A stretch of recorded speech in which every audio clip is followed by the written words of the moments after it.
Hubungan impor besar-besaran dan pengangguran di negara berkembang. Kenapa impor membunuh pekerjaan kita?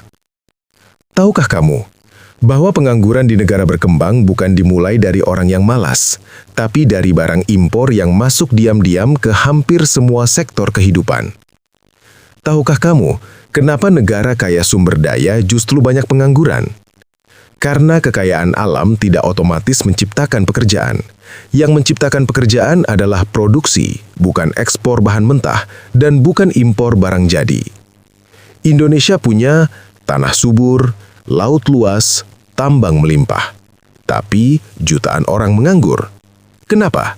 Karena sejak awal, negeri ini tidak dibangun sebagai negara produsen, melainkan pasar. Tahukah kamu, sejak kapan pengangguran ini diciptakan? Sejak zaman kolonial.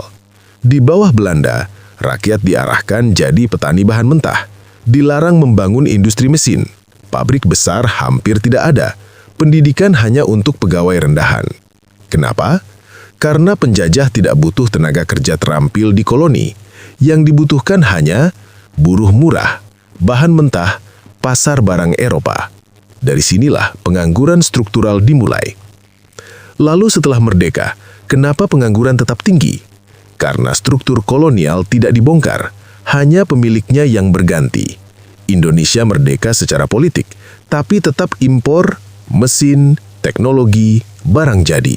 Artinya apa? Lapangan kerja tetap diciptakan di luar negeri, bukan di Indonesia. Apa hubungan langsung impor dengan pengangguran? Sederhana. Setiap barang jadi yang diimpor sama dengan pekerjaan yang tidak pernah lahir di dalam negeri. Saat kita impor beras, gula, tekstil, elektronik, obat, BBM, yang bekerja adalah petani negara lain, buruh pabrik negara lain, insinyur negara lain. Rakyat kita? Tidak. Menunggu lowongan. Bagaimana impor pangan menciptakan pengangguran? Impor beras, kedelai, gula. Apa dampaknya? Harga jatuh, petani rugi, lahan ditinggalkan. Sejak 1970-an, desa kehilangan tenaga produktif, urbanisasi besar-besaran, kota penuh pengangguran baru. Ini disebut pengangguran terselubung akibat impor. Bagaimana impor industri memicu PHK massal? Tekstil, sepatu, elektronik, ketika barang impor masuk lebih murah, pabrik lokal kalah, produksi dikurangi, buruh dirumahkan. PHK tidak selalu diumumkan, banyak yang terjadi pelan-pelan tapi permanen. Setiap kontainer impor sama dengan ratusan pekerja lokal kehilangan jam kerja. Bagaimana impor energi mempersempit lapangan kerja? Indonesia ekspor minyak mentah, impor BBM jadi. Apa bedanya? Kilang minyak menyerap ribuan tenaga kerja, menciptakan industri turunan. Impor BBM hampir tidak menyerap tenaga kerja. Negara lain bekerja, kita hanya membeli. Kenapa pengangguran terdidik justru tinggi? Karena sarjana lahir lebih cepat dari industrinya. Lulusan teknik tanpa pabrik, lulusan sains tanpa riset. Farmasi impor jadi pabrik bahan baku tidak ada. Mesin impor, teknisi tidak berkembang. Akhirnya, sarjana kerja kasar, lulusan SMK menganggur.